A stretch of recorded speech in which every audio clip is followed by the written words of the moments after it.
नमस्कार, आप देख रहे हैं न्यूज 18 इंडिया और मैं हूं आपके साथ गायत्री शर्मा। शुरुआत इस वक्त की बड़ी खबर के साथ।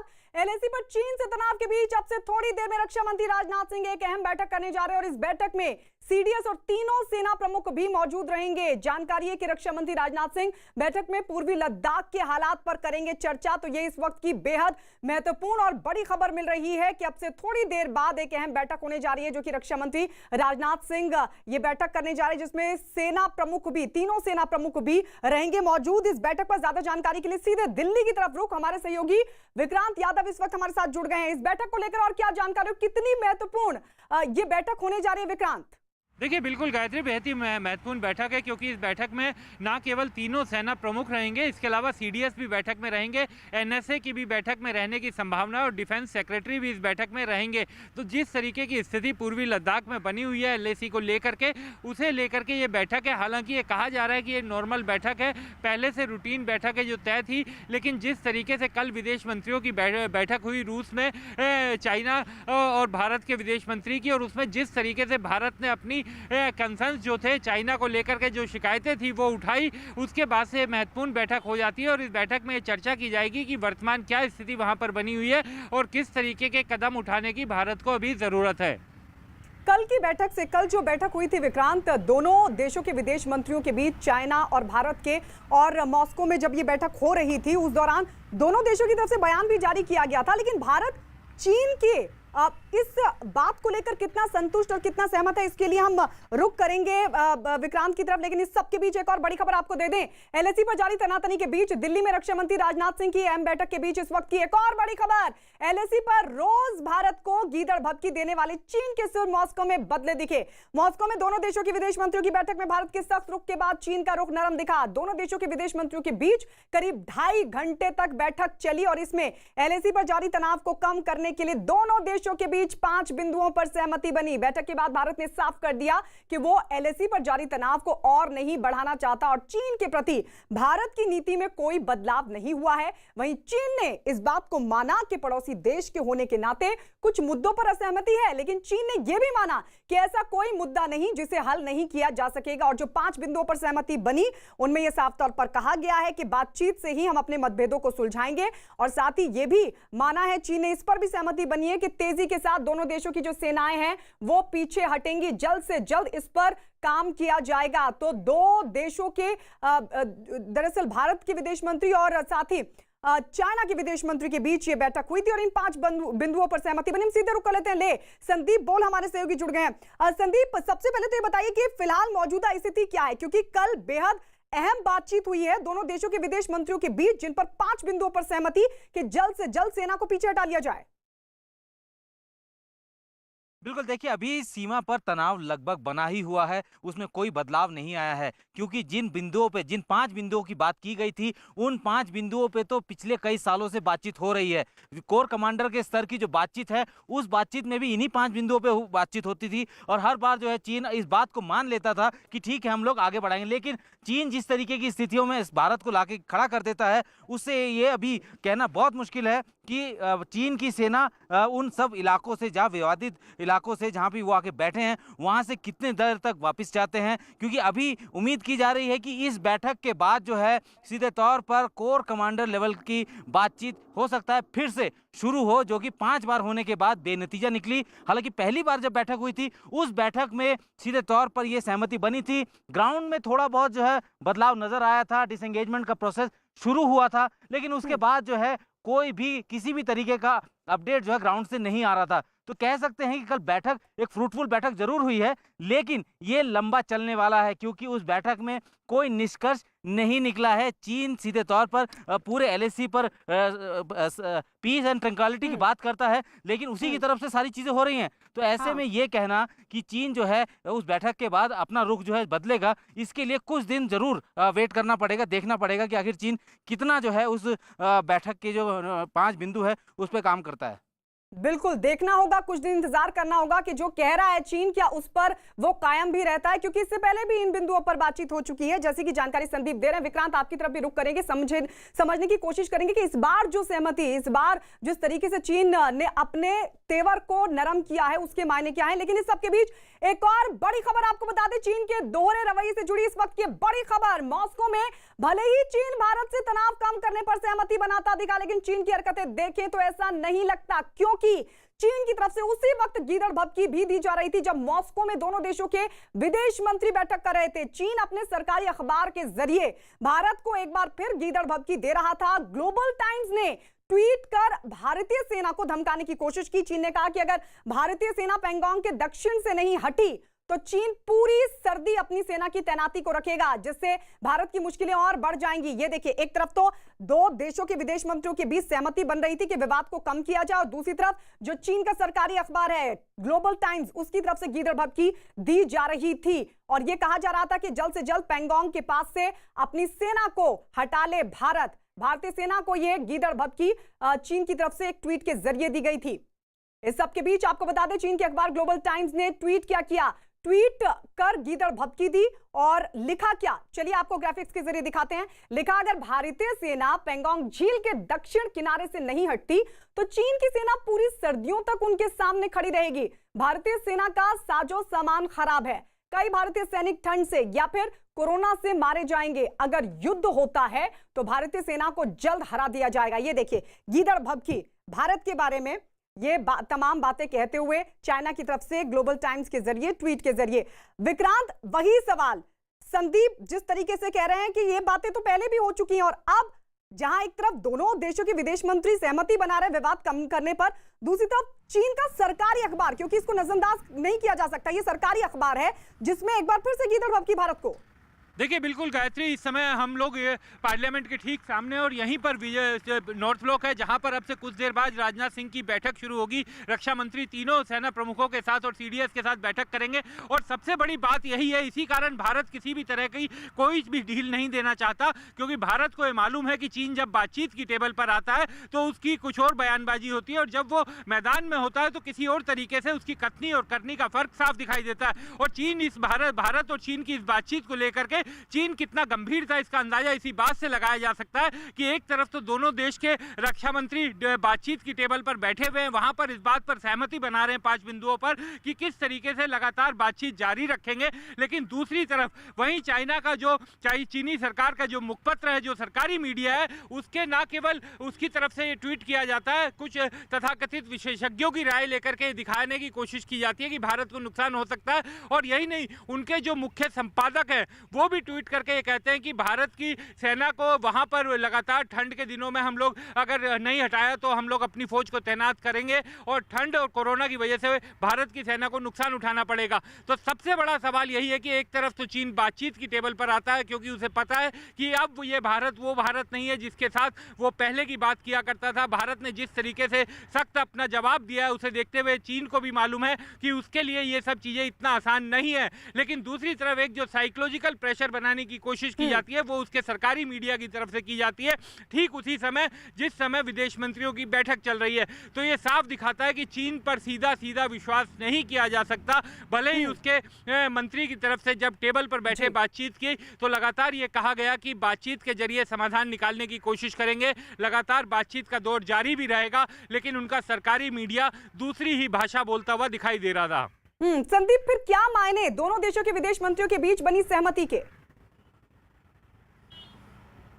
देखिए गायत्री, मैं सबसे पहले आपका जो पहला सवाल था उसमें जाना चाहूँगा, जिसमें उसने ट्वीट किया है चीन की तरफ से और कहा है कि सर्दियों में हम लोग रहेंगे यहाँ भारतीय सेना के पास वो इंतज़ाम नहीं है। सीधे तौर पर ये उनके खुद का डर है जो कि वो बाहर निकाल रहे हैं। मैं आपको बताता हूँ कि चीन की सेना जो है वो बैटल हार्डन नहीं है, यानी कि उनको कभी भी इस तरीके से इतनी हाइट पे इतने कम तापमान में ऑपरेशन करने या रहने का आदत नहीं है। वो सिर्फ टेक्नोलॉजी पर बेस्ड होते हैं, अपने टेक्नोलॉजी के तहत ही पूरे एलएसी पर वो सर्विलांस करते हैं। और हाँ, जब भी कभी जाते हैं तो गाड़ियां जहां तक जाती है वहीं तक वो जाते हैं। तो ऐसे में ये कहना कि भारतीय सेना जो है वहां पे ठंड में जो है वहां पे उनकी मौत हो सकती है, लोग जो है कोरोना से मर सकते हैं, तो इस तरीके की बातें जो है सीधे तौर पर उनका डर है जो उनके मन में साफ नजर आ रहा है, क्योंकि वो बहुत ज्यादा दिन तक इतने हाई ऑल्टीट्यूड एरिया में इतने कम तापमान में नहीं रह सकते हैं। और जिस तरीके की ये लोग बयानबाजी देते हैं उससे ये बात तो साफ हो जाती है कि चीन जो है बातचीत की मेज पर आने से पहले एक माहौल बनाने की तैयारी करता है ताकि भारत को जो है कहीं ना कहीं उसको अपने मुताबिक ढालने की कोशिश करे।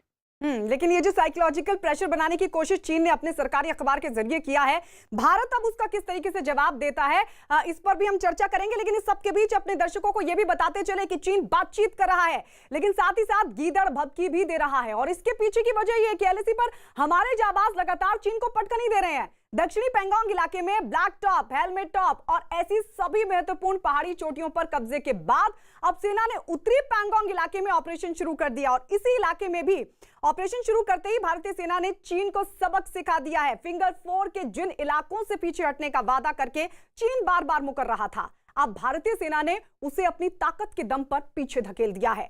इसके अलावा अब पैंगोंग के उत्तरी इलाके में चीन को हर मोर्चे पर करारा जवाब दिया जा रहा है।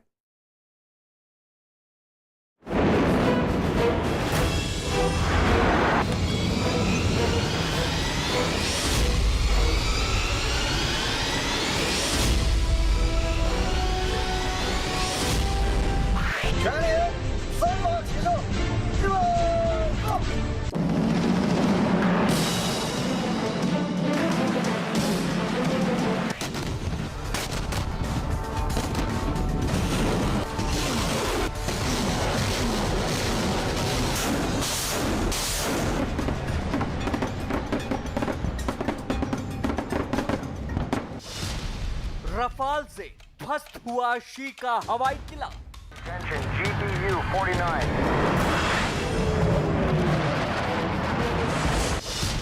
रफाल के डर से लाल सेना करे हवाई धमाका।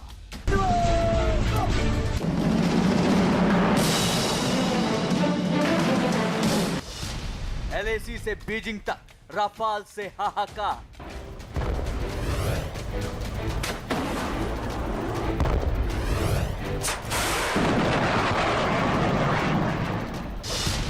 डरी हुई लाल सेना पर भारत का करारा प्रहार। रणभूमि में रफाल के उतरने का असर भारत के दोनों पड़ोसी देशों में मची हलचल से साफ समझा जा सकता है।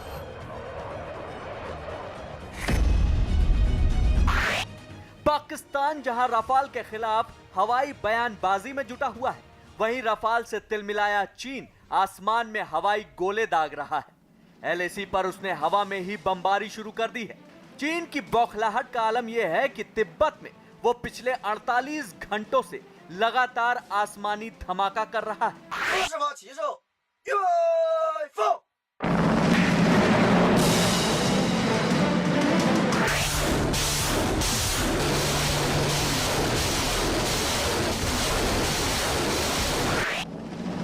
ये तिब्बत में चीनी सेना की बौखलाहट की वो तस्वीरें हैं जिसे चीन अपना शक्ति प्रदर्शन बताकर दुनिया में जारी कर रहा है। तस्वीरों में साफ दिख रहा है कि किस तरह चीन की सेना हवा में गोले दाग रही है। तिब्बत में भारत की सीमा से करीब चीन की ये हरकत पिछले कई दिनों से जारी है, जिसका सबूत है ये दो तस्वीर। ये दो तस्वीर चीन की सेना के डर का सबसे बड़ा सबूत है। हालांकि चीन इन्हें अपनी सेना का युद्धाभ्यास बता रहा है। इसमें पहली तस्वीर चीन की मीडिया की ओर से 10 सितंबर को जारी की गई है, जबकि दूसरी तस्वीर 9 सितंबर को जारी की गई। इन दोनों ही तस्वीरों से साफ हो जाता है कि चीन की सेना दिन और रात की फिक्र किए बिना तिब्बत में भारतीय सीमा के करीब लगातार गोले बरसा रही है। चीन वैसे तो इन तस्वीरों से दुनिया में अपनी ताकत की नुमाइश करने की कोशिश कर रहा है, लेकिन सच्चाई यह है कि ये तस्वीरें चीन के डर को बयां कर रही हैं और इन तस्वीरों से एलएसी पर उसकी हार की तिलमिलाहट साफ नजर आ रही है। चीन की लाल सेना की सबसे बड़ी तिलमिलाहट है पैंगोंग में उसकी हार। भारत पैंगोंग के इलाके में विवाद को सुलझाने के लिए पिछले 3 महीने से ज्यादा हो गए लगातार चीन के सैन्य अधिकारियों के साथ बात कर रहा है। चीन के सैन्य अधिकारी बैठक में तो कई ऐसे विवादित हिस्सों से पीछे हटने का वादा भी करते हैं, लेकिन बाद में वो मुकर जाते हैं। बार बार वादा खिलाफी से अब भारत ने अपना रुख बदल लिया है। भारत अब चीन की सेना को पीछे धकेलने का ऑपरेशन तेज कर चुका है। दक्षिणी पैंगोंग के बाद अब उत्तरी पैंगोंग में भारत चीन को सबक सिखाने की पूरी तैयारी कर चुका है। कुछ दिन पहले ही पैंगोंग झील के दक्षिणी किनारे पर चीन ने ब्लैक टॉप पर कब्जा करने की नीयत से घुसपैठ की, लेकिन हमारे जवान मुस्तैद थे। भारतीय सेना ने न सिर्फ चीन की लाल सेना की साजिश को नाकाम किया, बल्कि दक्षिणी पैंगोंग की उन सभी पहाड़ियों को कब्जे में ले लिया जिनसे चीन भारतीय सेना की जासूसी का काम करता था, क्योंकि इन पहाड़ियों की ऊंचाई काफी ज्यादा थी। अब दक्षिण पैंगोंग में रणनीतिक तौर पर सभी अहम पहाड़ियां भारत के कब्जे में हैं। दक्षिण पैंगोंग में मजबूत पकड़ बनाने के बाद अब उत्तरी पैंगोंग में सेना के ऑपरेशन को शुरू कर दिया गया है। भारतीय सेना ने ऑपरेशन शुरू करते ही पैंगोंग में फिंगर 4 की सभी अहम चोटियों पर तिरंगा लहरा दिया है। इस वक्त फिंगर 4 में जितनी भी अहम चोटियां हैं वो अब भारत के कब्जे में आ चुकी हैं। इस तरह अब हिंदुस्तान पैंगोंग के उत्तरी इलाके में भी काफी मजबूत स्थिति में आ चुका है। इस तरह पूर्वी लद्दाख में सीमाओं पर भारत पहले से काफी मजबूत हो चुका है। अब भारत ने पैंगोंग के उत्तर और दक्षिण दोनों ही इलाकों में चीन सेना पर काफी बढ़त बना ली है। पैंगोंग के उत्तर में मौजूद फिंगर इलाके में भारत और चीन का विवाद दशकों पुराना है, लेकिन अब फिंगर 4 की अहम चोटियों पर भारत का कब्जा होने से चीन यहां बेहद कमजोर हो गया है। इस तरह भारत चीन विवाद का सबसे बड़ा जंक्शन यानी पैंगोंग में अब भारत ने पूरी तरह से बढ़त बना ली है। भारतीय सेना ने पैंगोंग शो के उत्तरी किनारे के ऊपर भी कुछ ऐसी हाइट्स ऑक्युपाई की हैं जिससे कि फिंगर 4 के इलाके को भी डोमिनेट किया जा रहा है। ये भारत के लिए एक टैक्टिकल जीत है। पैंगोंग झील के उत्तरी किनारे में मौजूद बेहद दुर्गम पहाड़ियों से ही LAC गुजरती है। इस इलाके में उसी को मजबूत माना जाता है जिसके कब्जे में यहां मौजूद ऊंची ऊंची पहाड़ियां होती हैं। पैंगोंग झील के उत्तरी इलाके में झील के किनारे मौजूद पहाड़ियों के दर्रों को फिंगर कहा जाता है। यहां फिंगर 1 से लेकर फिंगर 8 तक मौजूद है। LAC फिंगर 8 से होकर गुजरती है और फिर फिंगर 4 पर भारतीय सेना की स्थायी पोस्ट है। इसके आगे सिर्फ गश्त के लिए ही जवान जाते हैं। चीन फिंगर 4 तक के इलाके पर अपना दावा करता है, लेकिन अब भारत ने फिंगर 4 को मजबूती से अपने कब्जे में ले लिया है। फिंगर 4 के भारत के कब्जे में आने के बाद से LAC पर तस्वीर बदल गई है। हिंदुस्तान की फौज पूर्वी लद्दाख के सबसे विवादित पैंगोंग पर अब एक मजबूत स्थिति में है और इसका फायदा आने वाले दिनों में भारत और चीन के बीच होने वाली बैठकों में साफ दिखाई दे सकता है, क्योंकि चीन अब तक भारत को इस वजह से अंगूठा दिखाता था क्योंकि उसके कब्जे में कुछ चोटियां थी, लेकिन अब भारत की फौज ने जिस तरह से दक्षिणी और उत्तरी पैंगोंग में अपनी मजबूती बनाई है, माना जा रहा है कि आने वाले दिनों में जो बैठकें होंगी उसमें चीन को भारत आसानी से झुका सकेगा। LAC पर सीमा विवाद के बीच ही रूस की राजधानी मॉस्को में भारत और चीन के विदेश मंत्रियों की मुलाकात भी हुई। इस मुलाकात में दोनों देशों के सभी विवादों को बातचीत के जरिए सुलझाने पर सहमति बनी। इसके बाद ये उम्मीद है कि सीमा पर भी शायद चीन अपनी हरकतों से बाज आए, लेकिन चीन के धोखे के इतिहास को देखते हुए भारतीय सेना किसी तरह की ढील फिलहाल नहीं देगी। भारत ये चाहता है कि चीन 5 मई के पहले की यथास्थिति यानी स्टेटस को एंटी पर वापस जाए। भारत इससे कम किसी भी चीज के लिए राजी नहीं होगा। ये चीन को साफ शब्दों में बताया जाएगा।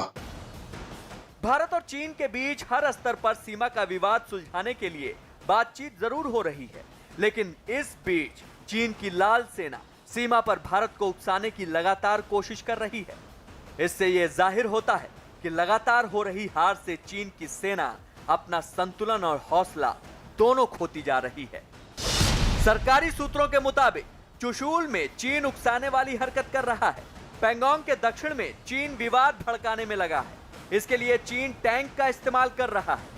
यही नहीं, उसने पूर्वी लद्दाख में 50,000 सैनिक तैनात किए हैं और 150 हवाई हथियार भेजे हैं। भारत सरकार के सूत्रों के मुताबिक LAC पर अब जो हरकत हो रही है वो चीन के मौके पर तैनात कमांडर नहीं कर रहे, बल्कि ये हरकत चीन सरकार के बड़े अफसरों के इशारे पर हो रही है। चीन दक्षिण पैंगोंग में ब्लैक टॉप समेत दूसरी ऊंची पहाड़ियों पर भारत का कब्जा होने के बाद से बुरी तरह बौखला गया है, क्योंकि इन चोटियों पर भारत का कब्जा होने का मतलब इस पूरे इलाके में अब उसकी एक नहीं चलने वाली। दक्षिण पैंगोंग रणनीतिक रूप से काफी अहम है, इसलिए चीन दक्षिण पैंगोंग में लगातार विवाद को हवा दे रहा है।